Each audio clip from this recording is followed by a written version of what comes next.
Olá, eu sou Gabriela Rocha, advogada. Eu sou Roberto Dravas, eu também sou advogado. Estamos aqui hoje em mais um episódio do nosso podcast Previdência em Dia. Exatamente, Gabi. A gente vai falar hoje sobre qualidade de segurado e período de graça. Isso, é um tema extremamente importante que gera muitas dúvidas também. Então vamos tentar falar aqui dos principais aspectos dessa temática tão importante para o direito previdenciário. Perfeito. A gente vai falar de qualidade de segurado primeiro. Então, gente, o que é ser um segurado? Ser um segurado é você participar ativamente do INSS. Né? O Instituto Nacional do Seguro Social, ele busca fornecer aos seus segurados os benefícios, como aposentadoria, que é mais conhecida, auxílio-doença, né, que é o auxílio por incapacidade temporária, auxílio-reclusão, salário-maternidade, pensão por morte. Então, são vários benefícios que você tem direito se você for um segurado, tá? O segurado é basicamente aquele que recolhe contribuições para o INSS. Né, Gabi? A gente tem vários tipos de segurado, né? Exatamente. Inclusive, não dá nem para se falar que o trabalhador é a única espécie de segurado, até porque existem categorias. E aí a gente vai começar falando sobre isso para vocês. A primeira categoria de segurado, a primeira espécie de segurado, é aquele segurado que é assalariado. Ele tem um vínculo reconhecido com a carteira assinada, ele tem um empregador, e para esse segurado, que é um trabalhador, as contribuições previdenciárias, elas são vertidas, elas são realizadas pelo empregador. Então o segurado ele não precisa se preocupar em estar gerando aquela guia mensalmente, estar pagando para o INSS e tudo mais. No entanto, você que é trabalhador, a gente já deixa uma dica aqui no início do nosso podcast. É bom que você verifique se o seu empregador ou se os vínculos anteriores que você teve de outros empregadores realizaram corretamente as suas contribuições previdenciárias. Veja que essa é uma obrigação do empregador. Mas se porventura as contribuições não tiverem sido realizadas da forma como deveriam ter ocorrido durante todo o vínculo e tudo mais, você pode ter problemas no futuro, havendo até a necessidade de ter que entrar com uma ação judicial para que o INSS, para que o empregador seja compelido a fazer esse recolhimento, para que esse tempo seja considerado para fins de uma concessão de uma aposentadoria ou de um benefício por incapacidade ou qualquer outro benefício. Então, assim, entra no portal Meu INSS, consulta no seu CNI se as contribuições estão todas certinhas, verifica se essa situação está ok, para evitar problemas futuros. Mas esteja ciente que você, sendo uma pessoa, um trabalhador com carteira assinada, com vínculo ali reconhecido, a obrigação de fazer a contribuição ao INSS não lhe cabe ao seu empregador. Essa seria a primeira categoria de contribuinte de segurado.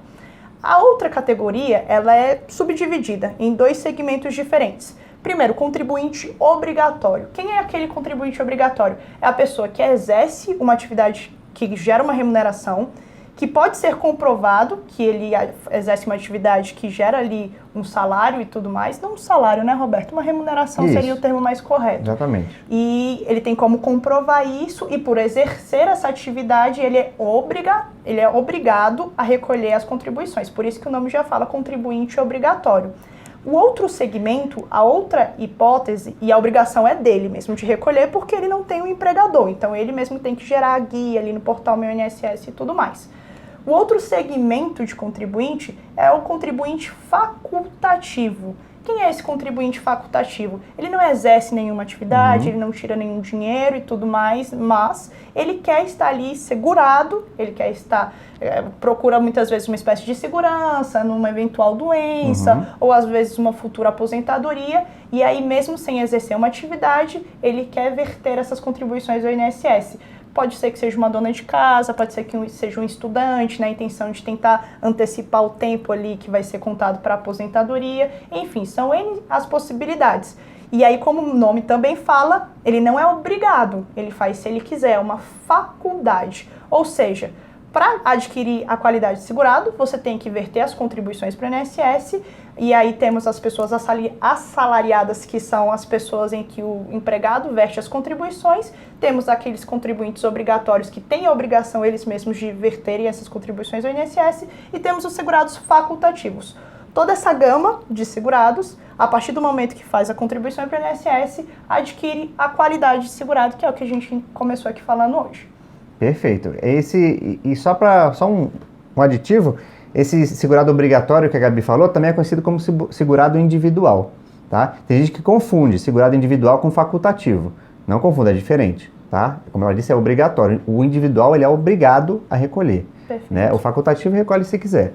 E, normalmente por uma questão de planejamento, como você disse, né, Gabi? A pessoa quer já começar a adquirir aí um tempo de contribuição, ela quer já fazer parte e ter acesso aos benefícios do INSS, né? Então, é uma opção por planejamento da pessoa.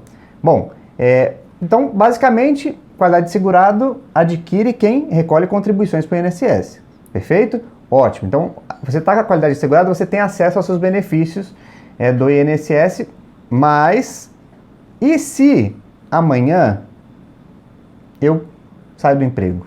Saí do meu emprego, mês que vem não tenho como recolher contribuição. E acaba adoecendo também, né, Roberto? Exatamente, pode adoecer. Aconteceu alguma coisa que você não consiga mais recolher contribuição. E você não tem mais alguém que recolha por você como empregador. O que vai acontecer com você? Você vai ficar sem os seus benefícios? Você recolheu tanto tempo, amanhã já não tem mais nada? Não, calma. Entra aí o tal do período de graça. Tá? O período de graça é um período, de fato, em que você consegue ter o acesso aos benefícios sem ter que recolher contribuições, mas isso acaba. Realmente é só um período. O padrão, gente, o período de graça padrão são 12 meses. Então vamos lá. Se você hoje está trabalhando, saiu do emprego, mês que vem você não vai mais recolher contribuição. Então, abril, maio, eu já estou desempregado, digamos assim.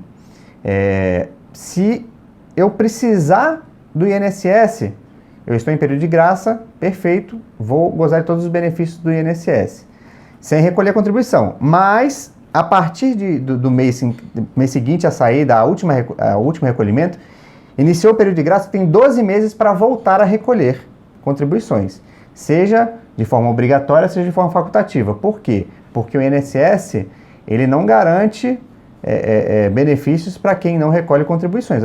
A troca básica é recolher contribuição e o INSS te dá os benefícios, né? Mas você tem esse período de graça para você se recompor, para você voltar a ter como recolher essas contribuições e voltar a ser um segurado. Né? Então, enquanto você estiver em período de graça, você é um segurado, mas você tem um tempo até você deixar de ter a qualidade. Então, tem que ficar muito esperto. Então, a gente vai tentar explicar para vocês aqui, de uma forma simples, como calcular esse tempo de graça, esse período de graça. Por quê? Da forma como colocaram na lei, é um pouco confuso, se você parar para ler. Então, vamos tentar explicar com um exemplo. Eu estou em abril. Em maio, eu já não recolho mais contribuição porque eu saí do trabalho. Então, minha última contribuição foi abril. 1º de maio, eu entrei no meu período de graça. Então, eu tenho 12 meses. Então, de maio de 2022 até maio de 2023. Eu tenho meu período de graça. Junho de 2023, já acabou meu período de graça? Calma. Porque, antes de eu explicar isso, eu tenho que explicar para vocês como é que funciona o recolhimento da contribuição para o INSS. O prazo para a gente recolher a contribuição para o INSS é sempre até o dia 15 do mês seguinte. Então, para você recolher a contribuição de abril, você tem até 15 de maio para recolher, tá? É o prazo para você fazer isso. O período de graça leva em consideração esse prazo. Então, se você está em maio, iniciou o período de graça em maio, você tem até maio do ano que vem, 2023, para poder estar ali em período de graça, 12 meses, mais o mês seguinte, que é junho, né, que é onde você vai recolher, né, a contribuição do mês anterior. Mas como em maio você ainda estava na qualidade segurada, você tem até 15 de julho para poder recolher a sua próxima contribuição e manter a qualidade segurada. Entenderam? Então começou em maio, junho é mais um mês, mais 15 dias, julho do ano seguinte. Então são, na verdade, 12 meses, mais um mês, mais 15 dias, por conta desse prazo para pagamento. Por que a gente está explicando isso para vocês? Porque é muito importante que você saiba até quando você tem essa qualidade, esse período de graça, para você se organizar, para você não perder a qualidade de segurado. Porque, assim, infelizmente, perder a qualidade de segurado é muito prejudicial para todo mundo. Por quê? Primeiro, você não tem acesso aos benefícios do INSS, né, que você já recolhe, querendo ou não, você está recolhendo para ter acesso a esses benefícios. E outra, se você recolher ininterruptamente não é ininterruptamente, desculpa, eu usei a palavra errada. Se você recolher 120 contribuições, que dão aqui 10 anos de recolhimento, sem perder a qualidade de segurado, você pode às vezes não ter recolhido um mês, mas se você tem que manter a qualidade de segurado, tá? Você não precisa ter 120 seguidos. Recolhi 10 anos, 120 contribuições, né? Talvez pode ter mais de 10 anos. 120 contribuições, vamos lá. Se eu não perdi a qualidade de segurado nessas 120 contribuições, eu ganho mais 12 meses de período de graça. Então, cheguei a 120 contribuições sem perder a qualidade de segurado, eu tenho mais 12 meses. Então, eu tenho 24 meses de período de graça. Então, durante esses 24 meses, se eu não conseguir recolher contribuição, eu tenho ainda direito a receber os meus benefícios. Tá? Isso é importantíssimo que você saiba, para que você tenha controle. Se você precisar do INSS, se você estiver dentro desse período, ele não pode te dizer não. Tá? Então, existe ainda um período de 36 meses de período de graça. Como é que é isso, Gabi? Então, o que acontece? Vocês estão percebendo que primeiro a gente começou falando desses 12 meses, com a possibilidade de que esses 12 meses sejam acrescidos por mais 12 meses, e agora a gente está apresentando uma outra possibilidade de acréscimo de mais 12 meses, o que vai gerar 36 meses.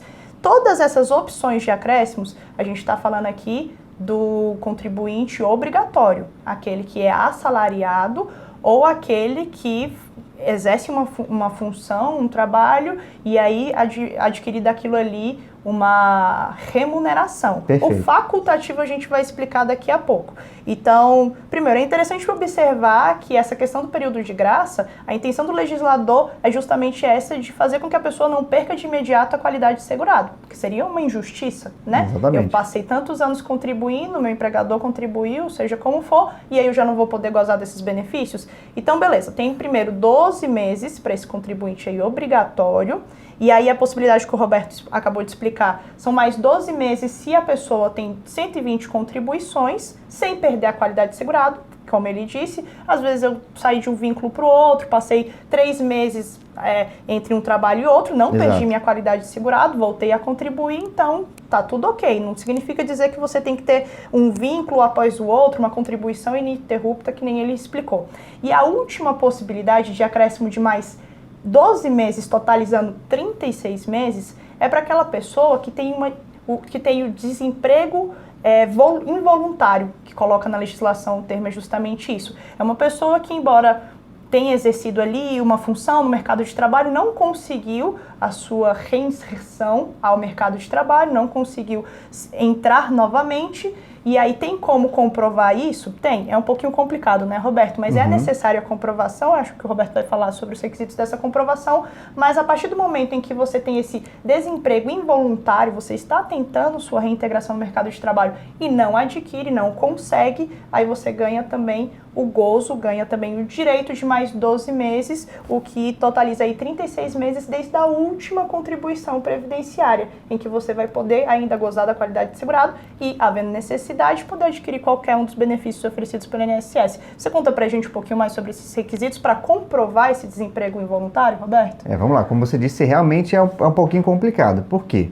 Você tem que demonstrar para o INSS que você tentou, nesses seus 12 ou 24 meses de período de graça, você tem que mostrar que você tentou ativamente se reinserir no mercado. Então, você tem que mostrar que você entregou o currículo, você pode mostrar os e-mails que você enviou, os cadastros que você fez nos sites, né, de currículo. Você pode entrar em contato com o Ministério do Trabalho e pedir para participar ativamente lá do banco de dados de vagas que eles têm, inserir lá o seu currículo, mostrar que você estava à disposição, que você tentou, você aplicou para algumas vagas, não deu certo. Então, toda essa sua participação de forma ativa, você tentou achar um emprego de todas as formas, você tem que demonstrar, por documentos basicamente, né, que você realmente tentou. Se você conseguir comprovar isso, se for reconhecido que, infelizmente, por outros acontecimentos, você não pôde ocupar as vagas disponíveis no mercado, você não conseguiu se reinserir no mercado, há a possibilidade de você ganhar mais 12 meses para você continuar tentando, né, buscar aí uma forma de recolher suas contribuições para o INSS, né, se reinserir no mercado, ou arrumar outra forma de renda para você voltar a recolher e sem perder a qualidade do segurado, sem perder o acesso aos benefícios. Aí, como a Gabi falou, ainda bem que ela falou, esses 12, 24, 36 meses são para aqueles trabalhadores que têm vínculo, né, que são contribuintes obrigatórios por vínculo de trabalho. O trabalhador recolhe a sua parte, o empregador recolhe a dele, né, por conta do vínculo de trabalho ali. Mas tem ainda o contribuinte facultativo. Né? O contribuinte facultativo é diferente um pouco. Ele só tem direito a 6 meses de período de graça. O facultativo é aquele que a Gabi já falou, que pode ser um estudante, uma pessoa que quis antecipar o recolhimento das contribuições ou quis recolher por conta própria, sem ter nenhum vínculo de emprego, recolhendo o carnezinho, para poder já participar ativamente do INSS. Existe ainda o período de graça de 3 meses apenas, né, Gabi? Que são aqueles que estão servindo no serviço militar obrigatório. Então, se você está servindo, assim que você sair do serviço militar obrigatório, no mês seguinte você entrou no período de graça, você tem 3 meses apenas para você recolher a sua contribuição e manter a sua quantidade de segurado. Né? A gente está explicando para vocês como calcula, como funciona, qual é a lógica, porque você sabendo como faz, você consegue administrar.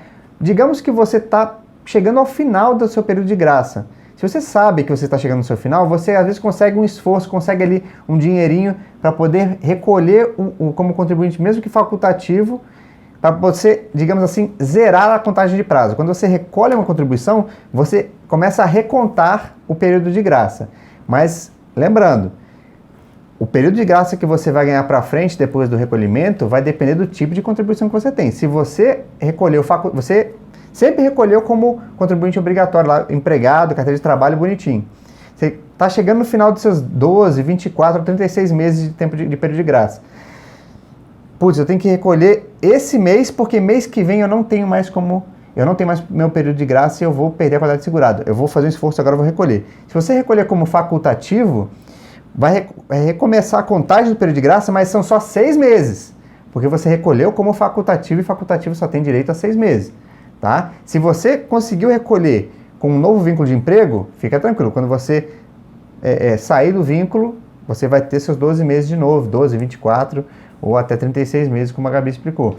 Então, essa é a mecânica, né, Gabi? A gente tem que saber administrar isso, porque pode ser que isso nos salve de uma situação complicada. Com certeza. Esse é o tipo de planejamento que tem que ser feito assim que a pessoa sabe que vai parar de verter as contribuições. A gente está num período ainda com a pandemia e tudo mais, tem uma diminuição nos casos, mas a gente acompanhou aí no ano de 2019, 2020, 2021, final de 2019, né? E 2020, 2021, muitas pessoas que perderam seus empregos, ou pessoas que eram microempreendedores também, deixaram de verter suas contribuições. Então, às vezes, essas pessoas não sabem que ainda estão, de repente, cobertas por um período de graça, podem ainda gozar dessa qualidade de segurado. Então é muito bom, é necessário que se faça esse planejamento. E essa hipótese que o Roberto falou, por exemplo, também.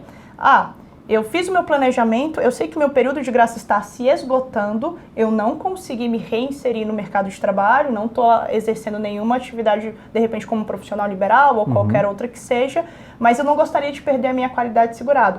É válido ainda fazer as contribuições como facultativo? É válido, porque quando você perde a sua qualidade de segurado, isso compromete muito como vai ser o seu futuro dali para frente como segurado do INSS. Uma das implicações mais drásticas é a necessidade de carência, né, Roberto? A gente podia, inclusive, falar um pouquinho sobre isso. Bem lembrado. Gente, a gente sabe que alguns benefícios do INSS exigem a carência, né? Tem benefícios como o auxílio por incapacidade temporária, que pede 12 meses de carência, né? Então, o que seria a carência nesse caso?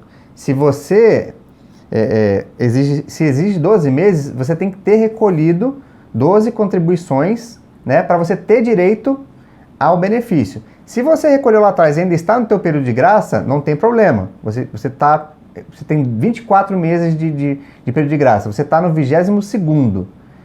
mês de período de graça. Se você lá atrás, nos 120 contribuições que você recolheu, você já tinha as 12 contribuições exigidas, né, que são 12 contribuições exigidas, você ainda está com a carência cumprida. Se você perder a qualidade de segurado, que foi como a Gabi falou, uma das implicações é essa.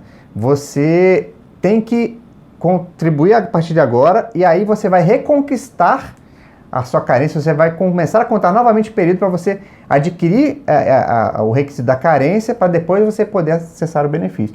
Então, realmente, esses benefícios que têm carência, como o auxílio-doença, né, realmente, se você perde a qualidade de segurado, você só vai poder receber, só vai ter direito, vai ter acesso ao benefício depois que você recolher novas 12 contribuições, 12 meses recolhendo. E aí, ainda que você tenha recolhido ali uma contribuiçãozinha para poder voltar a contar, voltar a ser segurado, infelizmente você perdeu acesso ao benefício por conta da carência. Muito bem lembrado, Gabi. Realmente a carência é um empecilho e no momento como esse, se a gente não sabe calcular, a gente cai numa armadilha. Complica realmente demais, porque não basta ali ter a qualidade segurado para certos benefícios, né? Então, assim, a importância de manter a qualidade de segurado no período de graça, e se o período de graça acabar, voltar a verter contribuições para o INSS, me dá o benefício de gozar da minha carência pretérita, na minha carência pretérita não, na verdade, da carência que eu já adquiri. Perfeito. Eu já cumpri aquele requisito da carência, então, havendo a necessidade de gozo de qualquer benefício, eu já cumpri esse requisito, o INSS não vai me negar, não vai indeferir qualquer espécie de benefício que exija ela. Agora, quando quebra a qualidade de segurado, essa recontagem, ela é reiniciada, começa do zero. E aí isso pode acabar causando empecilhos, né, para a pessoa e tudo mais. Então, é extremamente ficar atento a essa questão do período de graça, essas questões de como fazer as contribuições, se necessário, até mesmo a facultativa, para que você não perca a qualidade de segurado, faça o gozo do seu período de graça. De acordo com as hipóteses legais que a gente te falou, né, de prorrogações, se tiver como prorrogar até 36 meses, que é o período máximo, e eles, de fato, só é uma benesse concedida para o contribuinte individual, mas se você se encaixa nesses requisitos, então corra atrás dos meios para comprovar essa situação toda, porque é muito importante se atentar a isso, né, Roberto? Perfeito. Só lembrando um ponto, existe sempre aquele questionamento. E o seguro-desemprego? Eu conto para o período de contribuinte? Conto período de graça? Como é que fica o seguro-desemprego? Gente, infelizmente, o seguro-desemprego ainda é uma incógnita, tá? Não contem com ele no seu cálculo, no seu planejamento, porque a Justiça ainda não definiu o que será feito do período em que você está recebendo o seguro-desemprego. Não dá ainda para dizer, olha, é certeza que se você computar o período do seguro-desemprego no período de carência, você ganhou mais 3 meses, 2 meses, 1 mês. Não contem com isso, tá? Enquanto não ficar definido, você não pode contar com o período do seguro-desemprego para fins de período de graça para o seu planejamento, tá? Lembre-se disso. A TNU até tem um entendimento de que não conta, né? Mas isso. O STJ deixou em aberto, Perfeito. Então, nessas questões previdenciárias, a gente sempre costuma orientar que é melhor não arriscar. Exato. Então, conta a partir da data em que foi vertida a última contribuição previdenciária. Foi em abril? Beleza, meu período de graça começa a partir de maio. Foi em maio, em junho, e assim por diante. Não considero os 3 meses que você recebeu, porque isso pode acabar te trazendo prejuízos futuros, justamente porque a gente não tem uma definição jurisprudencial e a legislação também não trata dessa questão assim de forma muito específica, né, a ponto de não gerar dúvidas. Perfeito. Então, espero que vocês tenham entendido como que se você calcula o período de graça, o que é o período de graça, o que é ser um segurado, e até o próximo vídeo. Até mais. Tchau, tchau.